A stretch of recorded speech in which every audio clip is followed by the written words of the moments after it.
صادق تھے، آپ سے زیادہ سچا انسان کوئی اور نہیں تھا. آپ نے فرمایا میری امت غالب رہے گی،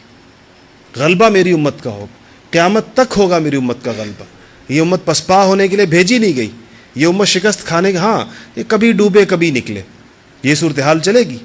یہ جو مثل خورشید اہل ایمان جیتے ہیں اسی طرح کہیں ڈوبتے ہیں کہیں نکلتے ہیں، حالات آتے ہیں، آزمائشیں آتی ہیں، لیکن ان حالات میں، ان آزمائشوں میں، ان پریشانیوں میں، ان مشکلات میں اور ان چیزوں میں ان سے ان کی حقیقت نہیں کھوتی اور ان سے وہ چیز گم نہیں ہوتی کہ ان کو پیغام ہی ختم ہو جائے، دنیا کو پتہ ہی نہیں کیا پیغام تھا، کیا بات تھی جس کے لیے اتنی قربانی دی گئی. تو ہمارے لیے اس میں ایک قوت کا پیغام ہے، ہمارے لیے اس کے اندر ایک تسلی کا سامان ہے. باوجود دل گرفتگی کے، باوجود اس کے کہ ہمارے دل دکھتے ہیں اس بات پر، اپنے مسلمان بھائیوں کی صورتحال پر، اور اس سے زیادہ دل اس بات پر دکھتے ہیں جب ہمارے فلسفی اور دانشور اس صورتحال میں ہمیں مشورہ یہ دیتے ہیں کہ اپنے ملک کی صرف خبر لو، تمہیں کیا کہ مصر و شام میں کیا ہو رہا ہے، تمہیں اس سے کیا غرض کہ ہندوستان اور بنگلہ دیش میں کیا ہو رہا ہے، تمہیں اس سے کیا پڑی کہ برما میں کیا ہو رہا ہے، فلسطین اور کشمیر اور افغانستان میں کیا ہو رہا ہے. حضور اکرم صلی اللہ علیہ وسلم ہمیں ملکوں میں بانٹ کر نہیں گئے تھے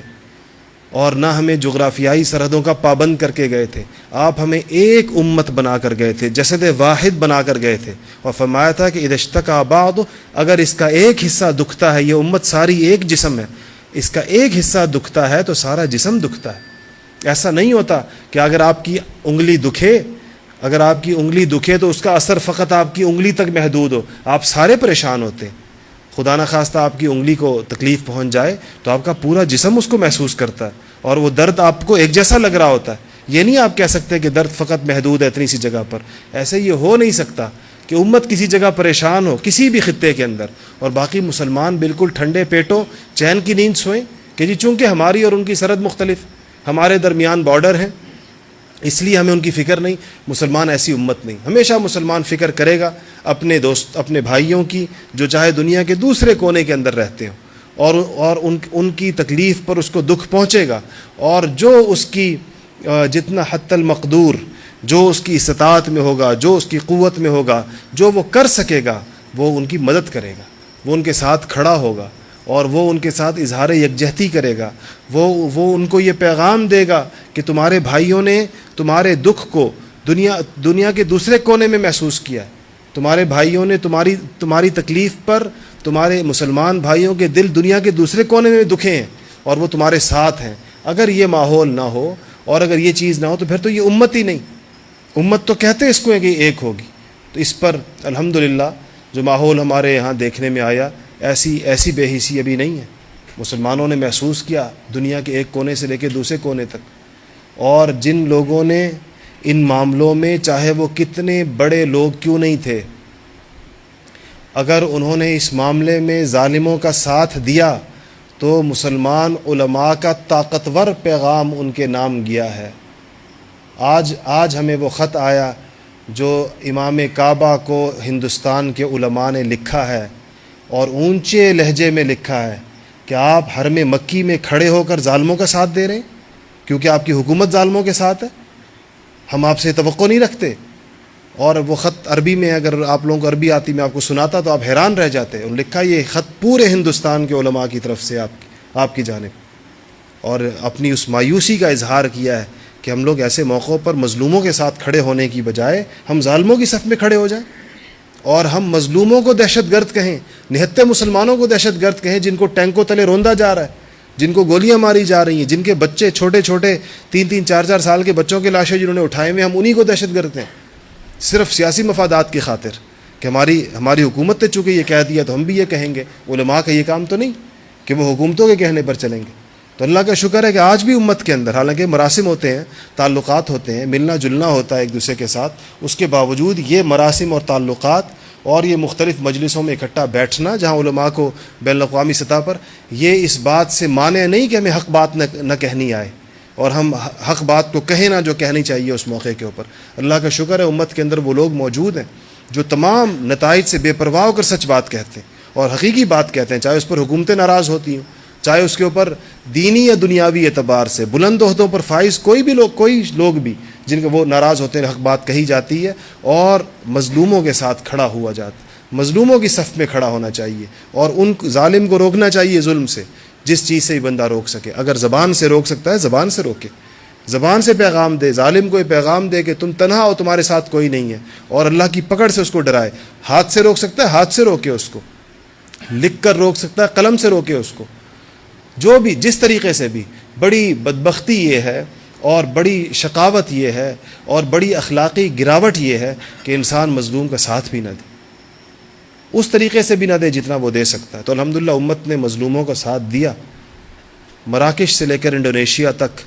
امت نے یہ ثبوت دیا اس بات کا کہ ہم ایک ہیں اور یہ حضور اکرم صلی اللہ علیہ وسلم کی امت ہے، اور اگر اس کے کسی ایک جگہ، کسی ایک گوشے میں، کسی ایک کونے میں کوئی مسلمان یا مسلمانوں کا معاشرہ یا مسلمانوں کی جماعت تکلیف میں ہے تو ساری امت اس تکلیف اور اس دکھ اور اس درد کو محسوس کرتی ہے اور وہ اس کے ساتھ ہے۔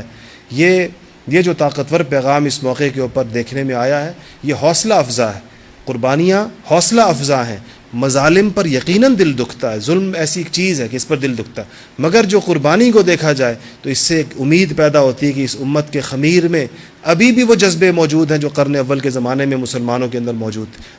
آج وہ قربانیوں کی داستانیں رقم کر رہے ہیں، اور اس پورے امت پر میں جو ایک لہر دوڑ گئی، ایک بھائی چارے کی اور ایک خیر خواہی کی اور ایک دوسرے کا ساتھ دینے کی، اس سے بھی ایک امید پیدا ہوئی پورے اسلامی دنیا کے اندر کہ مسلمانوں میں باہم ربط بڑھ رہا ہے اور ایک دوسرے کا احساس اور ایک دوسرے کا خیال بڑھ رہا ہے، اور اس سے اور اسلامی ذہن رکھنے والے مسلمانوں کو، اسلامی نظام کی محنت کرنے والے مسلمانوں کو تقویت ہوئی ہے کہ انہوں نے سوچا ہے کہ لوگ قربانیاں دے رہے ہیں، ہمیں بھی دینی چاہیے، ہمیں بھی کھڑا ہونا چاہیے۔ یہ پیغام بھی پوری امت مسلمہ کو گیا ہے۔ تو اس موقع پر ہمیں اللہ کے فضل سے کسی مایوسی اور کسی دل گرفتگی کی ضرورت نہیں، اور نہ یہ کہنے کی ضرورت ہے کہ امت کے حالات ایسے بہت نہیں۔ امت کے حالات اچھائی کی طرف جا رہے ہیں، ٹھیک ہے، مادی اعتبار سے، عسکری اعتبار سے اور بہت سے اعتبار سے امت کو محنت کی ضرورت ہے اور مزید اتفاق کی ضرورت ہے، علم کے میدانوں میں آگے بڑھنے کی ضرورت ہے، دنیا کی امامت اور قیادت اور سیادت اپنے ہاتھ میں لینے کے لیے کہ اس کے علاوہ کوئی چارہ نہیں دنیا کے پاس۔ جب تک یہ امت قیادت نہیں کرے گی، جب تک یہ امت آگے نہیں بڑھے گی، اس وقت تک دنیا کے حالات ٹھیک نہیں ہوں گے۔ دیکھ لیجئے جن کے ہاتھ میں قیادت ہے اس کے نتائج دنیا کیا بھگت رہی ہے۔ دنیا کے مظالم پر ایک نگاہ ڈالیے، جھوٹے دیکھیں کسی ملک پر اپنے عسکری اور اپنے مادی غلبے کی بنیاد پر، جھوٹی خبروں کی بنیاد پر، جس کے جھوٹ کو بعد میں خود تسلیم کریں، آپ اپنے ٹینکوں اور اپنے جہازوں اور اپنے اسلحے اور اپنے میزائلوں سے چڑھ دوڑیں اور 8-10 لاکھ مسلمانوں کا خون بہانے کے بعد کہیں کہ ہماری اطلاعات غلط تھی۔ جب دنیا میں کفر کا غلبہ ہوگا ظاہری یا ان کے ہاتھ میں قیادت ہوگی تو یہ مظالم ہوں گے جو آج دنیا میں ہو رہے ہیں۔ ایک ملک میں لاکھوں لوگ، بے گناہ لوگ، معصوم بچے اور خواتین بے دردی کے ساتھ مارے جا رہے ہیں، شہید کیے جا رہے ہیں۔ اس کی وجہ یہ ہے کہ ظاہری قیادت دنیا کی کفر نے اپنے ہاتھ میں لے رکھی ہے، طاغوت کے ہاتھ میں قیادت۔ یہ دنیا کے حالات تب سنوریں گے اور دنیا میں تب امن قائم ہوگا، انسانیت تب جا کر کہیں آرام اور چین اور سکون کی نیند سو سکے گی جب اس امت کی قیادت مسلمانوں کے ہاتھ میں آئے گی۔ امت مسلمہ قیادت کی باغ اپنے ہاتھ میں پکڑے گی، تب جا کر دنیا سکھ کا دن دیکھے گی۔ اس سے پہلے دنیا نہیں دیکھ سکتی سکھ کا دن، تاریخ اس پر گواہ ہے۔ دنیا نے تبھی چین کے دن دیکھے، تبھی جب صالح مسلمان، نام کے مسلمان نہیں، صالح مسلمان، اللہ سے ڈرنے والے اور حکومت کے احکامات پورے کرنے والے اور قرآن پر عمل کرنے والے، جب ان مسلمانوں کے ہاتھ میں نظام دیا گیا اور ان میں اہلیت بھی تھی اور ان میں دیانت بھی تھی، ان میں قابلیت بھی تھی اور ان میں اللہ کا خوف بھی تھا، ان میں انسانیت کا دکھ بھی تھا اور درد بھی تھا اور ان میں اجتماعیت بھی تھی، جب ان لوگوں کے ہاتھ میں معاملات آئیں گے، جب ان کے ہاتھ میں چیزیں آئیں گی، تب جا کر انسانیت کو چین اور آرام اور سکون آئے گا۔ اور یہ حضور اکرم صلی اللہ علیہ وسلم کی پیشن گوئیاں ہیں کہ انشاءاللہ ایسا ہوگا۔ اللہ جل شانہ مجھے اور آپ کو امت کے اس غلبے کے لیے استعمال ہونے کی اور اس کے لیے کام کرنے کی توفیق نصیب فرمائے۔ وآخر دعوانا الحمدللہ۔